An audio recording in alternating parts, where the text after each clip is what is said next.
Moi, mun nimi on Sari-Marika Durkman ja mulla on todettu aikuisiällä ADHD. Ja kuten moni meistä, kun ei olla tiedetty, että on ADHD, ollaan vaan koettu, että me ollaan vähän outoja ja ei kuuluta joukkoon ja kuitenkin tehty kaikemme, jotta me pärjättäisiin elämässä siinä, missä muutkin, niin sitten me ollaan tietämättä me kehitelty erilaisia selviytymistrategioita, joista osa on varmasti hyviä, mutta sitten siellä joukossa, ainakin mulla, oli semmosiakin, jotka oli tosi huonoja. Ja nyt kun tietää asiasta enemmän, niin olen kehitellyt itselleni sellaiset strategiat, millä mä pärjään arjessa aika hyvin ilman lääkkeitä, koska mulle lääkkeet ei sopinut. Mä tein luovaa työtä ja koin, että ne vaikeutti ideoiden synnytystä, eli jotenkin tuntui, että mieli ei toiminut yhtä luovasti kuin tavallisesti. Ja sitten toinen oli se, että ne aiheutti tosi ikävää ahdistusta. Ja totta kai nämä ideat toimii sullekin, joka käytät lääkkeitä, että ilman muuta ota käyttöön. Ja nämä ei ole missään järjestyksessä ja ei välttämättä kaikki sovi sulle, mutta poimin näistä itsellesi parhaiten sopivat ja jalostan niitä sitten edelleen vielä paremmin sun arjessa toimiviksi.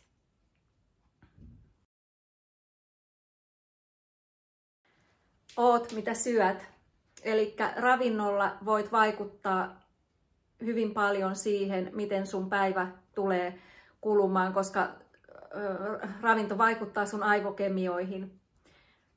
Negatiivisesti aivokemioihin vaikuttaa erityisesti sokeri. Hirveän monissa tuotteissa on tosi paljon niin sanottua piilosokeria, varsinkin erilaisissa juomissa, tuoremehuisjukurteissa ja näin. Lisäksi lisäaineet ja elintarvikevärit on semmoisia, jotka saattaa pahentaa ADHD-oireita. Varsinkin karkeissa on tosi paljon erilaisia elintarvikevärejä. Ne on kyllä ihan sit sokerin kanssa vielä, niin kannattaisi jättää pois. Lähtökohtaisesti semmoinen prosessoimaton ruoka on niin kuin parasta. Ja etenkin aamulla niin ensinnäkin kannattaa juoda reilusti vettä, koska yön aikana sun elimistö on kuivunut.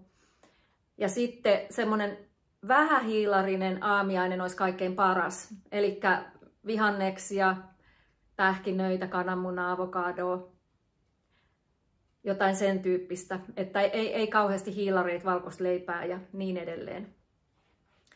Sitten on todettu, että magnesiumin saanti olisi hyvä varmistaa, koska jos sulla ei ole riittävästi magnesiumia, niin silloin se näkyy sillä tavalla sun hermostossa, että sun keskittyminen on entistäkin vaikeampaa, koska magnesium on sellainen, tai se puute on niin kuin todettu olevan yhteydessä keskittymis- ja tarkkaavaisuuden ongelmiin. Sitten myöskin omega-3 rasvahapot on semmoisia, jotka vaikuttaa välittäjäaineiden toimintaa ja sitä kautta tarkkaavaisuuteen ja keskittymiskykyyn. Eli niitä kannattaa syödä myöskin, kalaöljykapseleita tai jossain muussa muodossa. Tai toki sitä voi saada myös ravinnosta. Ja sitten on myös erilaisia ravintolisiä, joiden on todettu lievittävän ADHD-oireita. Niistä mä oon kirjoittanut enemmän mun blogissa. Mä oon kirjoittanut sellaisen blogisarjan kuin ADHD ja lääkkeetön hoito. Niin sieltä voit käydä kurkkaamassa myöskin vähän tarkemmin. Tämä ei kuulu ravintoon, mutta tuli tässä mieleen, että alhainen ferritiiniarvo ja ADHD on liitetty yhteen niin kuin monissa eri yhteyksissä. Jos sä koet jatkuvaa väsymystä esimerkiksi, niin kannattaa sitten mittauttaa myös se, että sun rautavarastot on kunnossa. Eli tämä ravinnosta.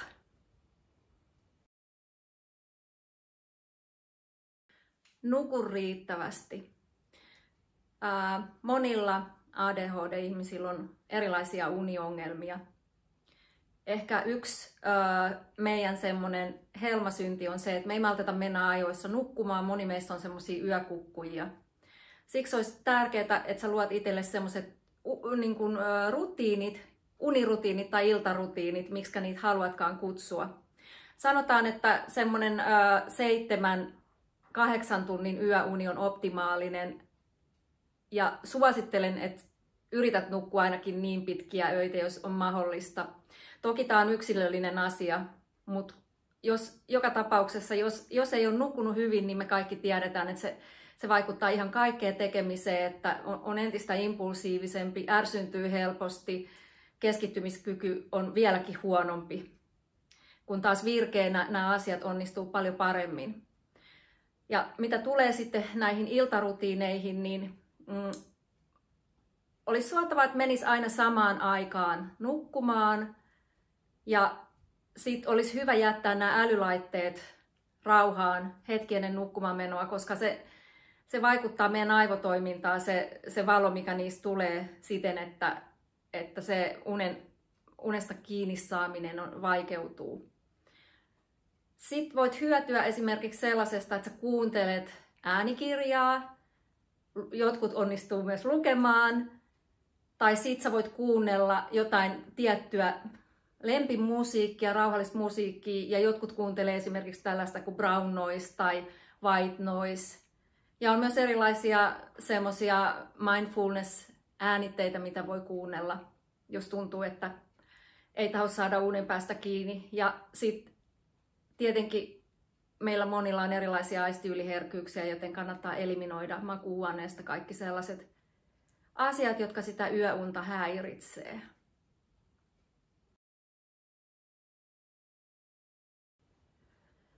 Rutiinit on kanssa hyödyllisiä. Ihan sen takia, että kun sä opettelet tietyt rutiinit, niin sit sun ei tarvitse miettiä, käyttää aikaa tiettyjen asioiden miettimiseen, eli sulla vapautuu tavallaan kapasiteettia sitten niiden asioiden tekemiseen, mitä sun kyseisen päivän aikana pitäisi saada aikaiseksi.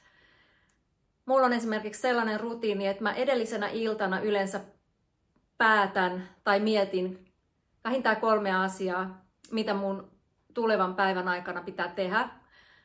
Ja aamulla kun mä herään, niin mä katson heti, niin kun, että mitä mun päivän agendalla on, mitkä 3 asiaa.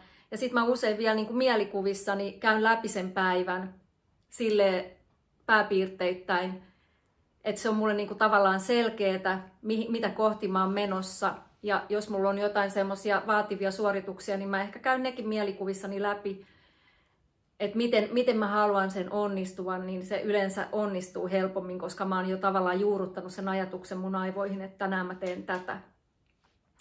Sitten hyvä aamurutiini voi olla myös sellainen, että jos on paljon kohinaa päässä, niin semmoinen kuin aamusivut. Ja se tarkoittaa sitä, että saatat vaikka muutaman arkin A4 ja kirjoitat vaan ne täyteen ajatuksia. Se on ihan sama sitten, niin kuin mitä sieltä tulee, eikä kannata analysoidakaan. Se on hyvä tapa tyhjentää päätä, mutta samalla sieltä nousee ehkä mieleen semmoisia asioita ja ajatuksia, jotka tulee sua jollain tavalla hyödyttää. Mulla on itselläni 2 koiraa ja ihan ensimmäiseksi aamulla mä käyn niiden kanssa lenkin ennen kuin mä aloitan mun päivän, mikä on mun mielestä myös hyvä aamurutiini, koska mä saan vähän happea ja mä en ota mukaan mitään kuulokkeita enkä tällaista, että mä niin kuin katselen vähän luontoa ympärilläni ja seurailen koiria ja se rauhoittaa mun mieltä myöskin sen tulevan päivän niin kuin aloitukseen. Ja sit rutiineissa on just se hyvä puoli, että kun sulla toistuu tietyt asiat joka päivä ja sä aloitat sen päivän niin kuin sillä rutiinilla, niin silloin on pienempi riski, että sä jäät jumittamaan. Koska meidän aivot oppii aika nopeasti, kun sä toistat tiettyä tapaa riittävän monta kertaa, niin sit sä huomaat yllättäen, että sä lähdit käyntiin vähän niin kuin huomaamattas. Eli et jäänyt mihinkään sängyn pohjalle somettamaan tai jotain muuta. Eli ota rutiinit käyttöön, tee itselle sopivat ja hyvät rutiinit. Ja sitten tietenkin energiataso kannattaa ottaa huomioon näissä rutiineissa. Mä palaan siihen hetken päästä.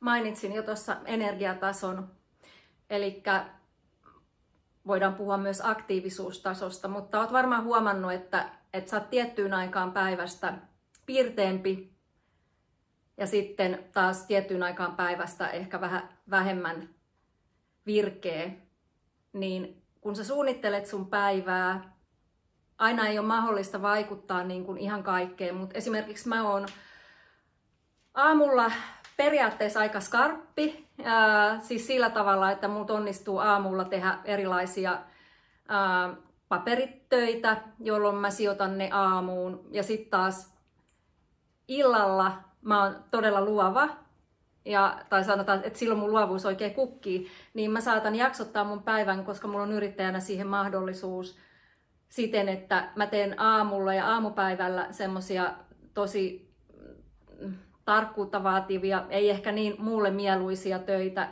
Ja sitten illalla mä teen sellaisia töitä, missä mun flow toimii hyvin. Ja näin edelleen. Eli sait varmaan kiinni siitä, että ei kannata esimerkiksi jotain tärkeää tapaamista tai suoritusta ottaa siihen päivään tai hetkeen päivässä, kun sä tiedät, että sul esimerkiksi tarkkaavaisuus herpaantuu helposti. Joskus iltapäivällä 2 aikaa saattaa olla vähän semmoinen tilanne, että ei niin kuin jaksa. Et siihen kannattaa sitten sijoittaa semmoiset hommat, jotka menee vähän jopa rutiinillakin, ettei tarvi niin kuin miettiä niin kauheasti, eikä tarvi sillä tavalla semmoista ihan täyttä läsnäoloa ja keskittymistä. Mutta sait varmaan kiinni, että mitä mä tässä haen. Seuraavaksi mä puhun Pomodoro-tekniikasta. Jos ei se ole sulle tuttua, niin mä kerron lyhyesti sen idean. Eli se on semmoinen, että sä jaksotat sun työn pätkiin ja sen jälkeen sä pidät vaikka 5 minuutin tauon. Tämä tekniikka pitää sun työvireen yllä ja samalla se varmistaa sen, että sä et kuormitu liikaa. Ja kun sul on noita taukoja, niiden idea on se, että sä voit sen tauon aikana palkita itsesi jollain mukavalla tavalla, jolloin sun aivot saa aikaa palautua. Ja sitten kun sä tiedät, että sulle on joku palkinto olemassa, odottamassa, niin se tuo myös sulle sitä dopamiinia jo vähän ennakkoon, kun sä odotat sitä. Että sen ei tarvitse olla kovin kummonen, että se voi olla vaikka, että sä pidät kahvitauon ja syöt jotain hyvää, tai sä lupaat itsellesi, että sä saat mennä vaikka someen 5 minuutiksi, mutta sulla pitää olla sitten hälytys kyllä päällä, että se tauko ei saa venyä, se on niinku se idea. Mutta sitten siinä on myös se hyvä hyöty, että sä huomaat pikkuhiljaa, että se työ edistyy. Ja useinhan työhön on helpompi tarttua, kun se pilkkoo palasiksi. Se ei tunnu niin pahalta aloittaa, kun tietää, että okei, mä teen nyt vaikka 15 minuuttia ja sit mä niin kuin pidän huilaustauon, kuin se, että jos ajattelee, että on semmoinen niin kuin 8 tunnin työsavotta edessä, niin se ei välttämättä tunnu niin kivalta. Mutta tätä kannattaa hyödyntää, toimii tosi hyvin ja pitää sun vireystilan mukavasti yllä. Seuraavaksi mä puhun vähän mielenjärjestelmistä. Eli me otetaan kaikki informaatio vastaan meidän aistien avulla. Eli kuulo, näkö, haju, maku ja tuntoaisti. Ja mä pärjäsin koulussa, vaikka mä olin varmaan puolet ajasta luokan ulkopuolella, niin sillä, että mulla on ollut aina hirveän hyvä näkömuisti. Eli mä saatoin jopa muistaa, niin kun palauttaa mieleeni jonkun taulukon tai kuvan, minkä mä olin nähnyt oppikirjassa. Ja sitten myöhemmin, kun mun pojalla, jolla on myös ADHD, niin oli vaikeuksia oppimisessa, niin mä sitten yritin häntä niin kuin tällä samalla strategialla auttaa. Ja mä ihmettelin, miksi ei toiminut. No myöhemmin, kun mä opiskelin NLPtä, niin mä ymmärsin sen, että meillä jokaisella on se primääri aistijärjestelmä, minkä kautta me otetaan vastaan tietoa. Eli jotkut oppii tekemällä, tuntemalla, jotkut oppii kuulemalla parhaiten. Eli tässä on myös tärkeää se, että sä tunnistat, miten sä parhaiten opit ja hyödynnät sitä. Lisäksi kaikkea oppimista tehostaa yleensä liikkuminen.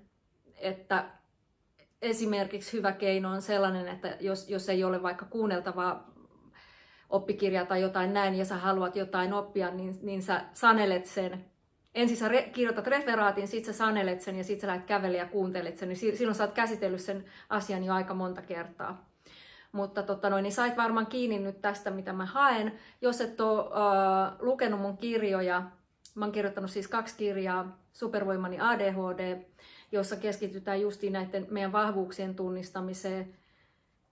Ja toinen on sellainen kuin ADHD parisuhteessa, koska kun mä kirjoitin tätä ekaa kirjaa, niin sitten mä tajusin, että hupsista, että näköjään aika monet mun ADHD-piirteet onkin vaikeuttanut sitä parisuhdetta, eikä niinkään se, että mä itsessään olisin vaikea persoona. Että näiden asioiden tajuaminen niin oli kyllä vähän sellainen, että voi hittolainen, että tästähän on pakko kirjoittaa kirja. Mutta siis mä kerron näistä mielenjärjestelmistä vähän syvällisemmin siinä Supervoimani ADHD-kirjassa.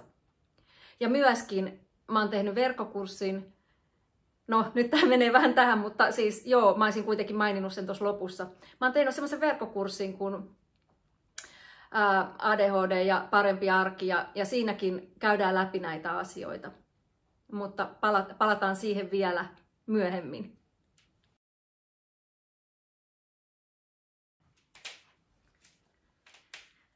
Seuraavaksi mä puhun body doublingista. Eli se tarkoittaa sitä, että sulla on seuraa, kun sä teet jotain tehtäviä. Eli ADHD-ihmiset saa yleensä paremmin asioita tehtyä seurassa. Esimerkiksi usein opiskelu tai jostain työtehtävästä suoriutuminen onnistuu paremmin, kun sulla on siinä vaikka opiskelukaveri tai kollega. Jos tekee yksinään töitä tai opiskelee, niin myös se, että sä meet vaikka tekemään sitä työtä kirjastoon tai kahvilaan, saattaa usein helpottaa sitä tekemistä, kun se tavallaan se ympäristön energia auttaa suakin olemaan mukana siinä flowssa. Myös ajanhallinnan suhteen body doublingista voi olla hyötyä, eli sulla voi olla kaveri siinä, jonka kanssa sä sovit, niin kun, että mihin mennessä tehdään joku homma ja sitten pidetään tsekki. Eli body doublingin ei ole pakko välttämättä olla sitä, että sulla on kumppani siinä vieressä, vaan te voitte olla myös etänä. Ja sitten samaten tämä toimii niin kuin kotitöissä ja siivoamisessa ja muissa askareissa, että jos sä oot parisuhteessa, niin esimerkiksi siivoaminen yhdessä, ruoanlaitto yhdessä luontuu yleensä näppärästi. Tai sitten jos sun pitää tehdä jotain, vaihtaa lakanoita tai muuta, niin saatat soittaa vaikka kaverille ja siinä höpötellessä niin huomaat, että hommat on tullut hoidettua ihan niin kuin huomaamatta. Tavoitteiden asettamisessakin siitä on hyötyä sillä tavalla, että sulla on joku niin kuin body doubling kaveri, jolle sä ilmoitat, että mä teen tänään tämän homman. Ja sit sä voit vaikka myöhemmin lähettää sille sen kuvan. Sanotaan nyt vaikka, että sä oot päättänyt siivota vaatekaapin ja sä lupaat jollekulle tehdä sen. Ja sit kun sä oot tehnyt sen, niin sä lähetät siitä kuvan ja sulle tulee ihan älyttömän hyvä mieli. Ja taas yksi dopamiinipiikki siitä, että sä oot saanutkin asioita tehtyä. Eli sitä kannattaa hyödyntää.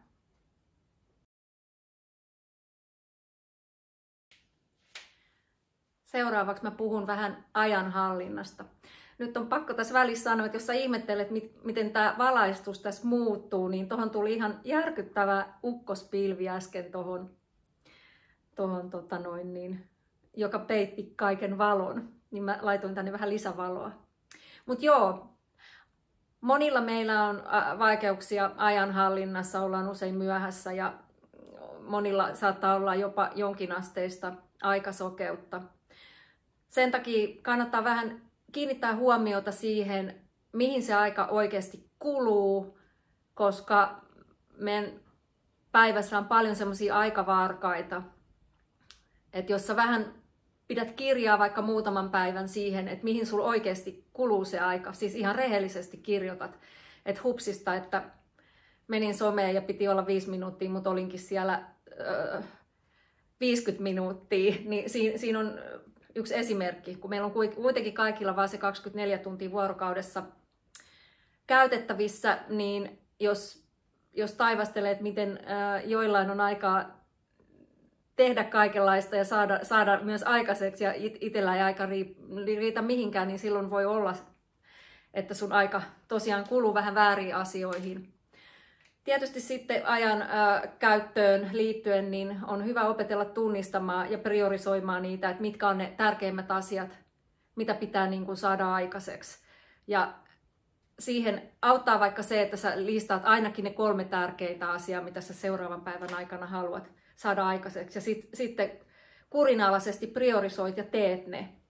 Se vaikuttaa ihan älyttömän positiivisesti sun itsetuntoon, kun sä alat huomaamaan, että sä pystyt siihen, koska sä pystyt siihen kyllä. Ja sä alat saamaan niin kuin, asioita aikaiseksi ihan niin kuin eri tavalla.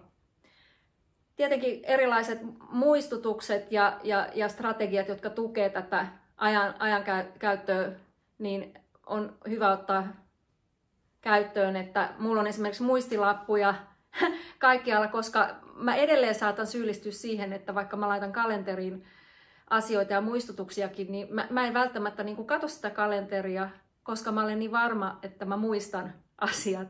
Mutta nyt mä oon oppinut kyllä monta kertaa kantapään kautta tämän kokeneena, että kyllä mä katon heti aamulla. Vaikka mä olisin sitä mieltä, että mulla ei ole tänään mitään sovittua, niin kyllä mä sitten kuitenkin katon, että oliko mulla jotain sovittua. Ja nykyäänhän on tähän ajankäyttöön liittyen myös olemassa kaikenlaisia appeja, joista saatat hyötyä. Että siinä kohtaa niin kannattaa valita semmoinen, mikä itselleen parhaiten sopii. Mutta ajankäytön hallitseminen on semmoinen, mihin kannattaa panostaa.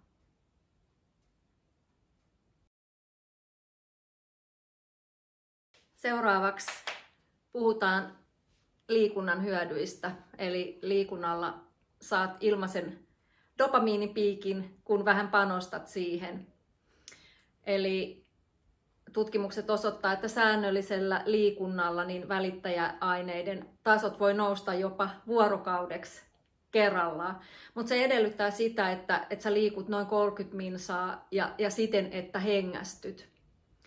Ja jos sä liikut vaikka 3 kertaa viikossa siten, että sä käytät siihen aikaa 30 minuuttia ja hengästyt, niin se vaikuttaa jo todella positiivisesti sun keskittymiseen ja hyvinvointiin ja muistamiseen. Toki liikunnalla on paljon muitakin hyötyjä, mutta siihen kannattaa panostaa. Ja senhän ei tarvitse välttämättä niin kuin olla mitään juoksemista tai tällaista, että on paljon erilaisia vaihtoehtoja, millä sä saavutat sen tietyn tason. Ja varmasti löydät jonkun sellaisen, joka on sulle hyvä. Ja käytät tässä taas sitä body doublingia, eli jos tuntuu, että et saa ittees liikkeelle, niin pyydä jotain kaveria sun kanssa liikkumaan. Seuraavaksi mä puhun meditoinnista, mindfulnessista, tietoisesta läsnäolosta, millä nimellä sitä haluatkaan kutsua. Tämä on sun tärkein voimavara, kun sä haluat pärjätä ilman lääkkeitä, koska harjoittelemalla tätä, niin sä treenaat sun aivoja, koska aivot on plastiset, me voidaan treenata meidän aivoja ihan samalla tavalla kuin lihaksiakin. Eli aivot muokkautuvat meidän koko elinjään ajan. Ja meditointi ja läsnäoloharjoitukset parantaa paitsi keskittymiskykyä, ne parantaa myös tunteiden hallintaa ja itsehillintää, vähentäen impulsiivisuutta. Samaten ne vähentää ahdistuksen tunteita ja stressiä. Ja siihen ei sisälly tavallaan mitään ihmeellistä, että riittää, jos sä 5 minuuttiakin pystyt keskittymään hetkeksi johonkin, olemaan läsnä. Se voi olla jopa sitä, että sä istut vaan bussissa ja laitat silmät kiinni ja ajattelet, että mä istun nyt tässä ja tää bussi tärisee ja tunnen sitä ja tätä ja tota ja varpaani ovat lämpöiset ja sormeni ovat kylmät ja niin edelleen. Sait varmaan kiinni tästä. Mä voin liittää vielä semmoisen yhden läsnäoloharjoituksen tämän videon sinne tietoihin PDF-tiedostona, niin voit kurkata. Mutta sittenhän on olemassa myös kaikki erilaisia sovelluksia. Että Headspace on varmaan yksi niistä suosituimmista.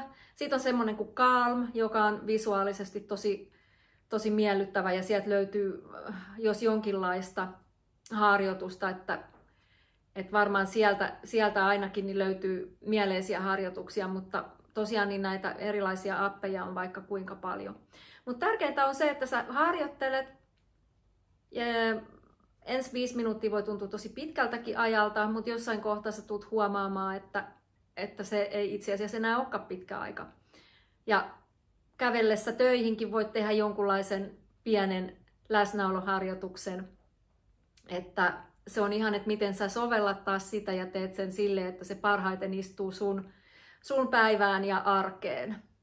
Mutta se on tärkeä asia, treenaa sitä. Sitten vielä yksi asia, joka ei sinällään liity arjen hallintaan, mutta jonka haluan tässä mainita, on hypnoosi.